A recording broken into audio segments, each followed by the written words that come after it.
Hi, and welcome to this week's The Mortgage Broker Broadcast. This is the podcast that's made for mortgage brokers at every single level, whether you're just getting into the industry, running your own mortgage broker firm, or focused on growing and scaling your existing business. This podcast is for you. And today we're talking about one of the most crucial parts of your role as a mortgage broker. We're talking about your first appointment with a potential client. We're going to get into what makes that initial conversation not just successful, but truly impactful, ensuring it's about their needs, their goals, and how we as brokers can deliver real value right from the start. And if this is your first time listening to the podcast, I'm your host, Craig Skelton. I'm a mortgage business owner, mentor, and coach, and I'm here to help self employed brokers and business owners build this business that they want. This podcast is all about giving you practical advice and the right mindset to help you grow personally and professionally. You can expect informal discussions, actionable tips, and plenty of motivation to keep you moving forward. Before we get into today's episode, if you enjoyed the podcast, I'd really appreciate it if you could subscribe, leave a review, or share it with other brokers who find it helpful. Your support helps us reach and help even more people within our industry. So, in today's episode, we're going to break down how to structure that first appointment to make it entirely about the client and their agenda, and why active listening matters more than your next question, and how to summarize effectively so no client need gets overlooked, and how AI and automation can set you up to focus on building trust and rapport rather than just ticking boxes. So let's get into it. The first appointment with a potential client is so much more than just a fact find. It's the foundations of the entire relationship you're about to build with them. It's where trust begins. It's where your client gets the first real feel of you, not just as a professional, but as a person, as a human being too. And I want to be absolutely clear at this point. It's their appointment, not yours. It's just so easy for brokers to go in thinking about what we need to cover, what compliance wants us to say, what documents do we need to get, and what processes we need to follow.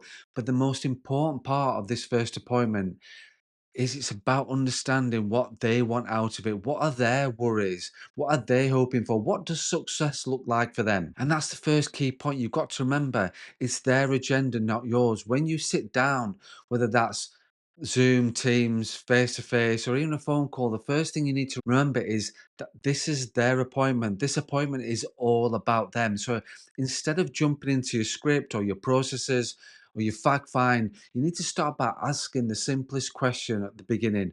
What do you want to get out of today's appointment? And let them tell you, let them set the tone. This immediately shows that you're not just here to talk at them, but you're there to understand them too. And once they've told you what they want, then and only then can you add what you want to talk about too, what you're going to be talking about too. And be honest with them.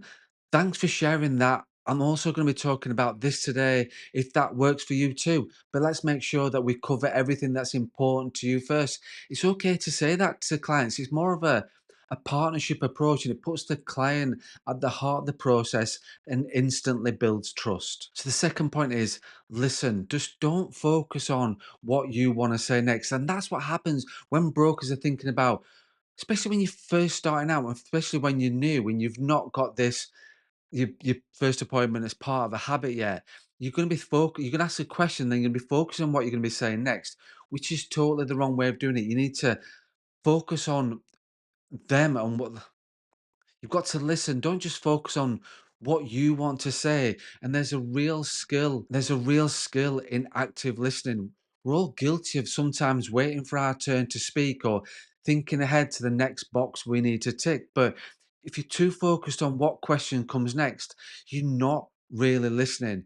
And the reality is, your client will give you all the information you need if you actually listen. They'll tell you about their concerns, their plans, their future goals, and even things that they haven't shared with other advisors before, but only if you create the space for that. One great technique that I like is the reflect and summarize method during the appointment. So after they explain something that's important to them, it's okay to pause and say something like, just to make sure I've got this clear, what you're saying is this. That not only shows that you're listening, it helps them feel truly heard as well. And as we all know, people work with people they trust, and trust starts with feeling understood. Which then leads on to the third point, which is summarize and check in. both during and at the end of the appointment. A huge, a huge mistake I see brokers make is powering through the appointment, getting through the fact find, asking loads of questions, writing loads of notes down, and then just getting to the end and just wrapping up with a generic, thanks very much, I'll be in touch. But the reality is, you should be summarising during the appointment at least twice. First, after you've explored what they want from the appointment and you've asked the right questions, pause and recap. So before you get into your fact find, you should need to be asking them. So from what we've shared so far, it sounds like your main goals are this, this, and this, and your concerns are this, this, and this. Have I got that right?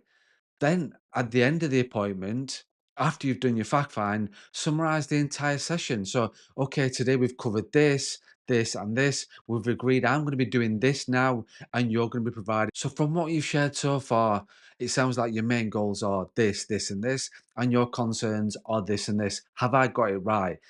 Then at the end of the appointment, just summarize the entire session. So, okay, we've covered this, this, and this. We've agreed I'm going to be doing this, this, and this moving forward, and you're going to be providing this, this, and this. Before we wrap up, is there anything else we've missed that's important to you? You're doing that, this is a huge step for two reasons. The first thing is it shows professionalism and that you're genuinely interested and you genuinely invested in their needs. And then secondly, it avoids that awful feeling when the client leaves thinking, oh, wish I'd asked this or wish I'd asked that. That takes those things away. So just to summarize, before the appointment, consider using AI or automation to gather as much factual information as possible. Pre-appointment questionnaires or secure online forms can get the basics out of the way so the actual appointment is focused on conversation, building rapport, and not just data entry. You need to start every single appointment with that simple, powerful question: what do you want to get out of today? And then make sure you listen actively. Stop worrying about what you need to say next and focus on understanding. And you need to summarize regularly, check in after key discussions and at the end of the appointment. Make it clear that you've understood and addressed everything, and make the appointment, make the experience seamless. The smoother and more client focused the appointment feels, the more likely they are to trust you, work with you, and recommend you. So, just to wrap up this week's episode, remember that the first appointment is all about the client. It's their appointment, their goals, their concerns, their dreams. Lead with curiosity and listen actively. Use tools to make the process smooth. And most importantly, build a relationship based on trust, not just ticking boxes. So that's it. That's this week's The Mortgage Broker broadcast. Next week, we're getting into why helping your clients buy their new home is absolutely crucial to your long term success. And we're going to explore multiple benefits it brings, not just for your business growth and retention, but also for building long lasting client relationships too. If you've enjoyed this podcast, make sure you hit subscribe, leave a review, share it with fellow brokers. Let's just keep that conversation growing. And if you are thinking about becoming a self employed mortgage broker or launching your own brand and business, or you're just ready to take your existing business to the next level, go to my website, craigskelton.co.uk, book a discovery call, or just simply get in touch and let's have a chat about how I can help you achieve your goals. And remember, as always, don't forget to run your own race.